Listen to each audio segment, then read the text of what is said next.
Today we're going to talk about protein intake and how much you should be consuming. This stemmed from a question: should I increase my protein intake since I'm lifting weights? To answer this question, we'll just make up a scenario to then apply some guidelines or some recommendations for what your protein intake should look like. If we're strength training, yes, we'll require more protein than you've probably been consuming before.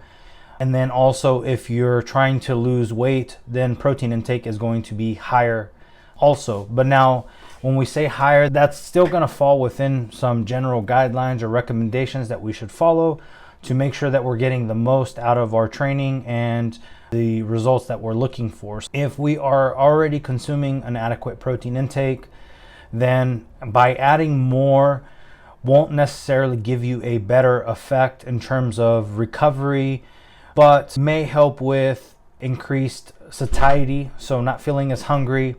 That's one benefit of increasing your protein intake above just some recommended guidelines.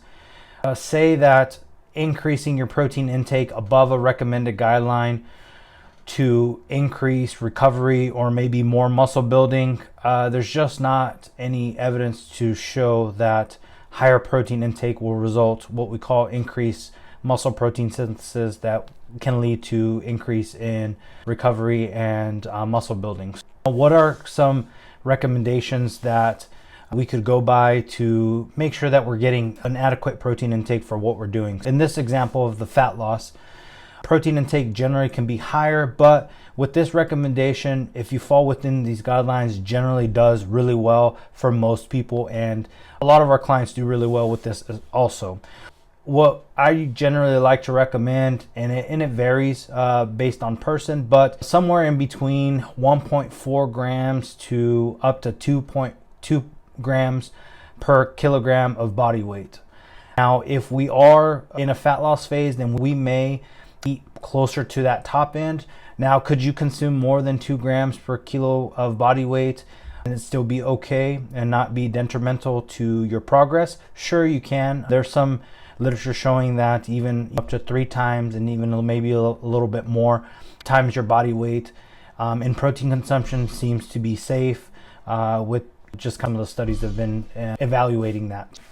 If you fall within that 1.4, I've even seen as low as 1.3 grams to that 2.0 grams of protein per kilo of body weight, you should be doing well. What would that look like?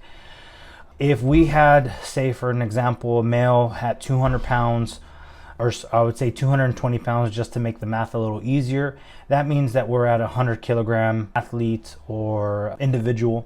At 100 kilograms, you may look at protein intake to be on the low end, about 130 grams or 140 if it's 1.4, to up to 200 grams per day, the recommendations.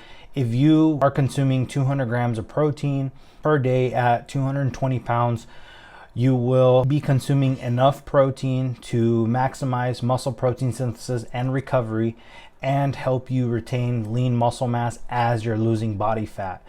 Now, there is a general guideline that has been thrown around internet and social media is recommending 1 gram per pound of body weight.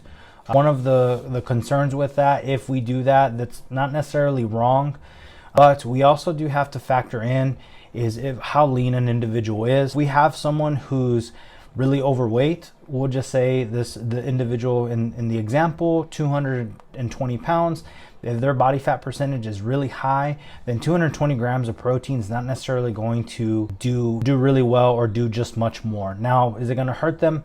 Maybe not, but I think if we stay on those recommendations or follow those recommendations, you can actually get more carbohydrates, and that's going to help overall improve your performance better. You're probably going to be a little happier with your selection of foods. We can look at it in terms of long-term sustainability. More protein, that's fine. Now, we just have to take into the account the amount of your total caloric intake. And so if you're increasing one of the macronutrients, you're going to have to compensate somewhere. So just an example would be if you increase your protein intake, say by 10-20 grams of protein, then ideally we would like to decrease your carbohydrate intake by 10 or 20 grams. Sometimes you can use fats generally preference at that point. But because if we don't, then we're just going to end up consuming additional calories through protein. And if your goal is for fat loss, then that may hinder your fat loss results, even though it's protein that you're consuming. Now, it doesn't mean that will necessarily happen, but from the perspective of calories in versus calories out, then that's just going to affect that part of the fat loss equation.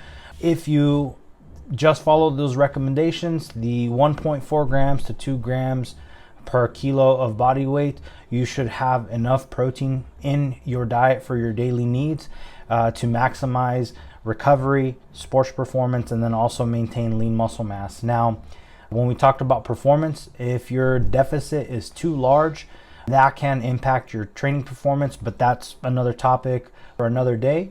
Let me know if you have any questions. I look forward to seeing you in the next video, and you have a great day.